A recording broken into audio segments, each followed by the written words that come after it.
He tried to head back up to challenge the bulls one last time, but his weary body gave out. He realized the chase was over. If he did not head back down now, he might not have the stamina to make it back.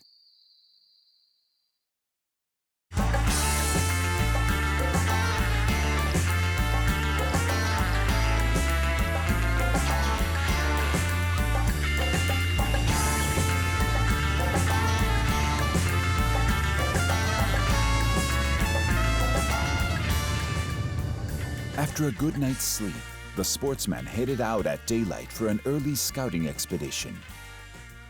He had walked for several miles evaluating the status of his native whitetail species when he heard a strange noise. When he had closed the distance, he saw a dark object in the brush and approached with caution. And I got a rare glimpse of two wild Spanish mountain bulls interacting here in the wild at the base of the mountain. And this is very important to me because last year when I climbed the mountain here at El Cerrito Ranch, I had to go 5,000 feet up to find the bulls. And I found 6 giant toros, 6 huge bulls that look like have bodies like a pit bull, all muscular with big horns and big knots on their necks, big balls on their necks. And the only thing was they were so far away you couldn't tell.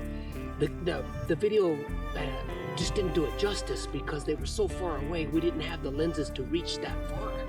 So that's why I'm back to try to get better images. And what a start today to have a young wild Spanish mountain bull suckling from its mama right here at the base. And that proves to me that not only have they reestablished up high in the mountains, but they've reestablished at the base and are probably populating and utilizing this land and this environment all around the mountain. This is great news for me. It was an incredible start to the sportsman's second visit to the El Cerrito Ranch. He would now head back to the house for some breakfast.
I would feel more comfortable at the very end if you took this one with you. Okay. Okay.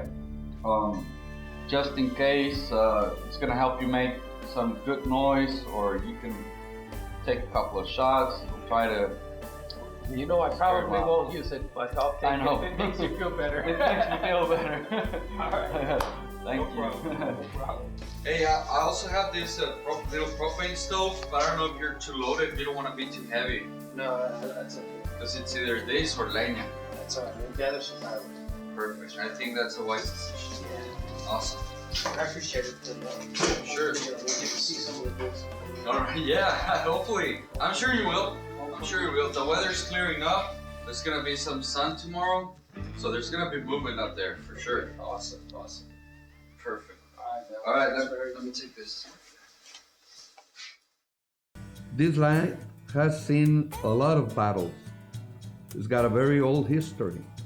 First, with the Indians. The Spanish people that came through here had to fight lots of battles. The Indians were very aggressive. Then later on in 1846, there was a battle with the American troops. They had to come through this valley in order to reach Monterey City, where they fought a big battle there. Here in this land, sometimes you find different artifacts that were left behind from those battles, you know. And it's very interesting to be walking around.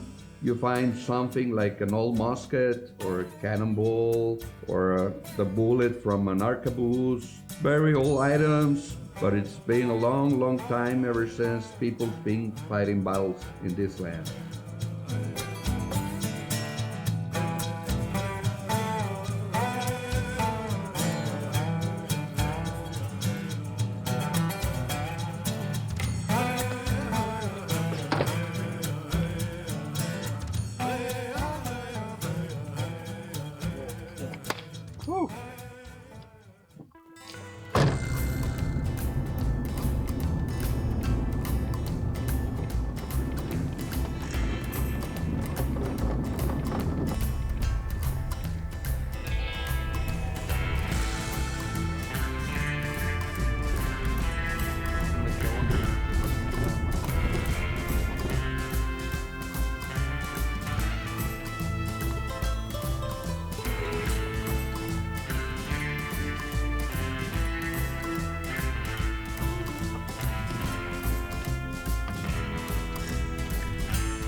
This time, he would hit it alone, as he learned that these bulls see and hear everything out of the ordinary, and knew he was coming the last time he hiked this mountain.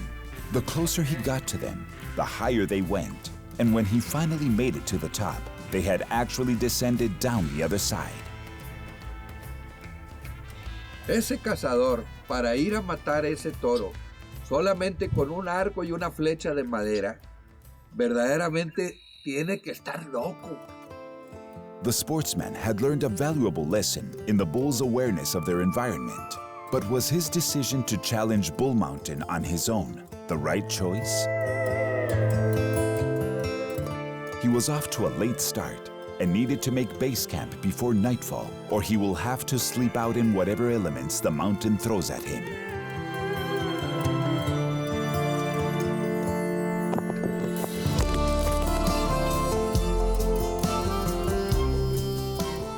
The sportsman knew he was getting close to base camp, as he had finally reached the clouds. Somewhere on the other side of this valley is the shelter he needs for his evening's rest.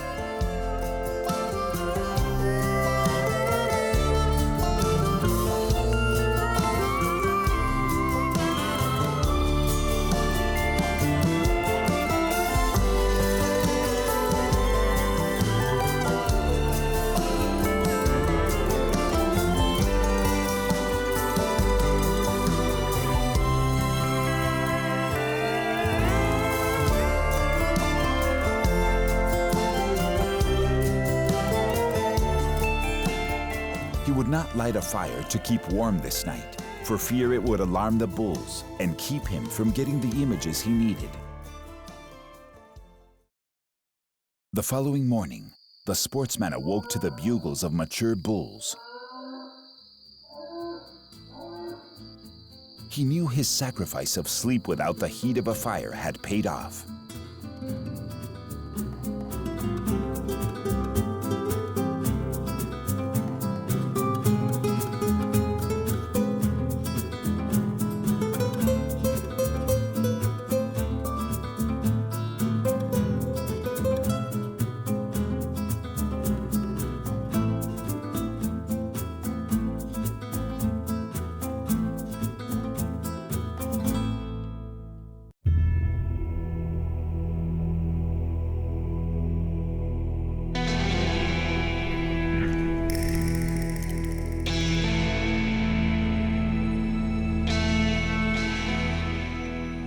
he stopped at the final base camp to fill up his canteen. This is the last place to get water on the mountain, so he must be careful to ration it well. He was surprised to see that someone had been sleeping in his bed. This was the bed he had made last year when he was here. It was obvious that the bulls frequent this base camp for this water resource. At last, he spots 3 mature bulls on the horizon of the plateau. The largest black one was in the lead, but had crossed over just out of sight, leaving the 2 subdominant bulls in range of his camera. They were much younger, but still very impressive to look at. One was a ghostly white and gray color mix, and one a solid black. Both were made up of solid muscle and appeared to be in great health, both sporting an impressive set of horns. They had the very distinctive white bases with curled black tips that the sportsman was looking for.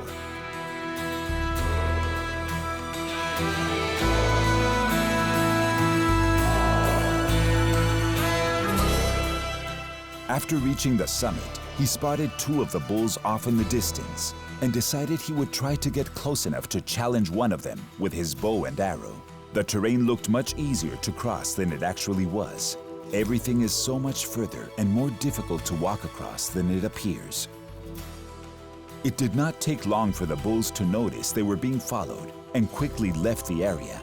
It was only a matter of minutes before they had disappeared into the cover of the mountain. Even though his stalk was unsuccessful, this journey has been, as he now had visual proof that these bulls are successfully living and breeding here. He had witnessed bulls of various ages, which is a good indicator that the herd is well established. Now all he needed was to see some females. Upon returning from his attempted stalk on the bulls, he noticed a large black bull on the horizon. Finally, he was able to get some images of a large, mature black bull.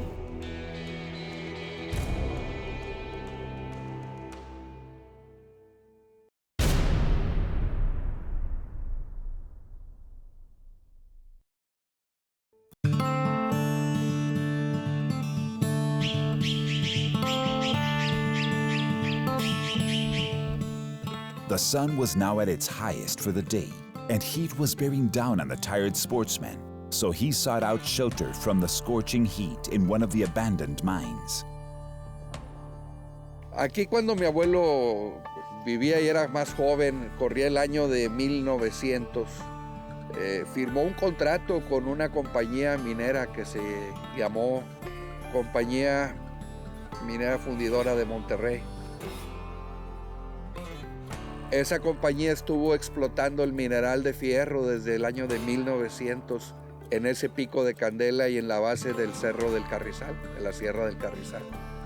Y ellos tenían muchos tiros, tiene más de 30 millas de tiros subterráneos donde estuvieron extrayendo el mineral de fierro, porque ellos tenían una espuela de ferrocarril, del ferrocarril que viaja de Laredo a Monterrey.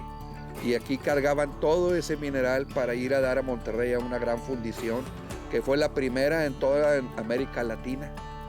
Ahí se empezó a trabajar con este mineral de este cerro, forjó las primeras vigas para construir la ciudad de Monterrey, la primera maquinaria industrial que luego hizo que Monterrey se convirtiera en la capital industrial del país. After a short nap, he decided to explore some of the caverns in the mines.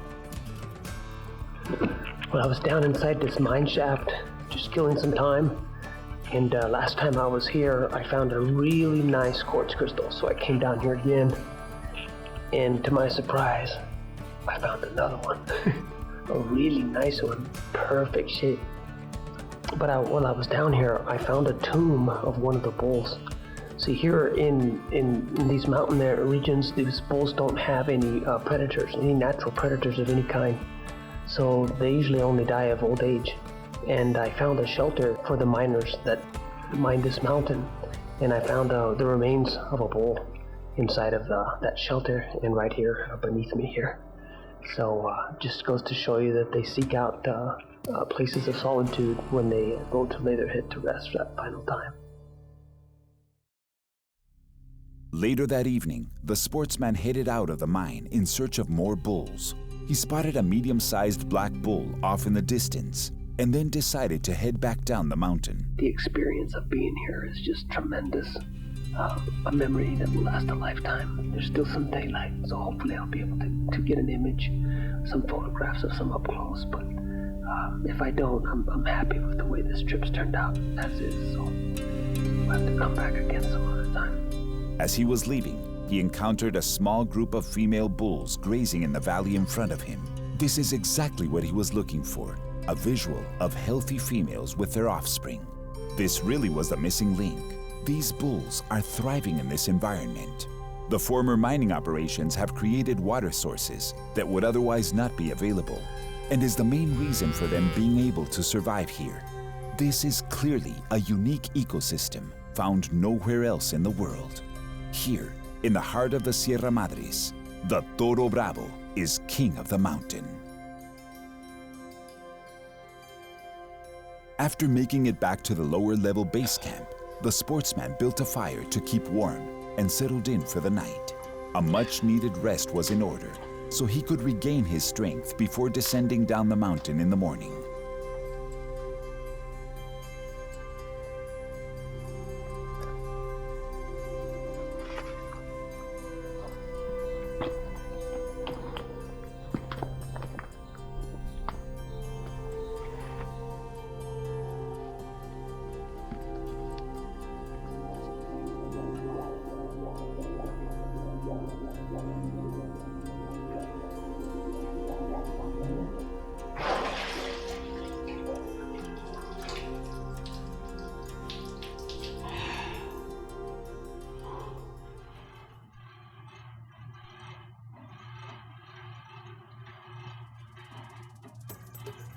I've seen it happen time and time again.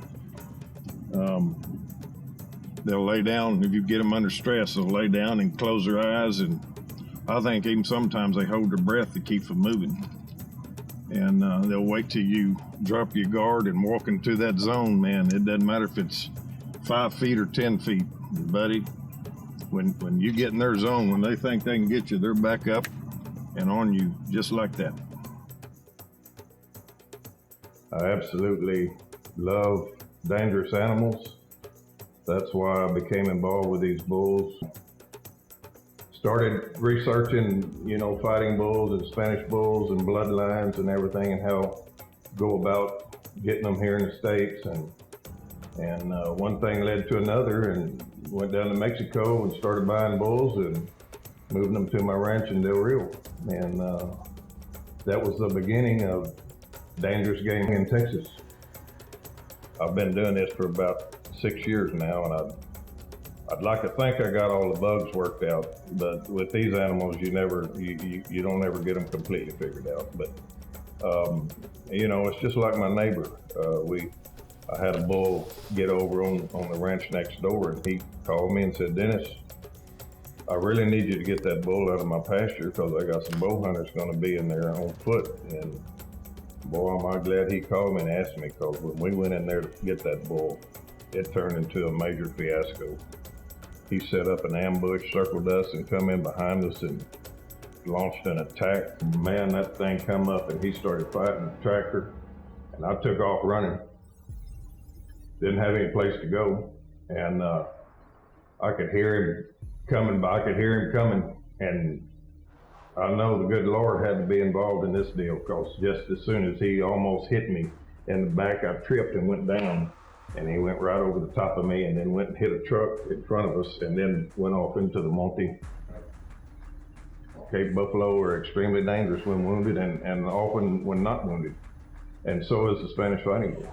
But the difference between the two is the Spanish fighting bull is so fast that sometimes you just have mere seconds to get your gun up and pull the trigger. They're just extremely dangerous. No, I wouldn't put them on your land, and if there's just too many different things that can go wrong with it. It's not like putting any other animal on your land that you could possibly think of. Not any other kind of bull of any kind can compare to these animals, what we have here. They're the smartest animal I've ever dealt with, and that includes all the animals in Africa.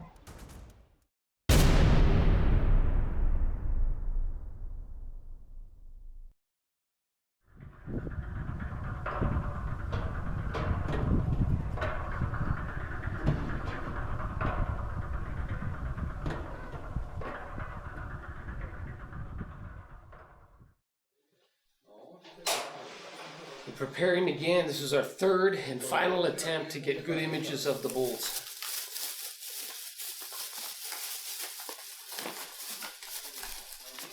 Our food for the next couple of days: some tuna, some ham, sardines, potatoes with gravy, macaroni and cheese, and some teriyaki chicken. The sportsman was preparing for yet another treacherous climb, and this time it would be the most challenging of all. At this point in time, he was still interested in challenging a bull if given the opportunity, so a few practice shots were in order.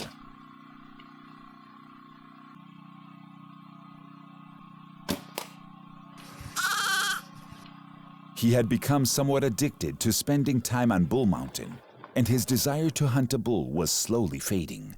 Secretly, he had become addicted to the serenity of the environment and living, even if only briefly, alongside the majestic Spanish mountain bull to be sufficient. He was becoming a crazed fighting bull fan, like the people running the streets of Pamplona, Spain. He too was running with the bulls, an act these bulls just can't seem to get away from.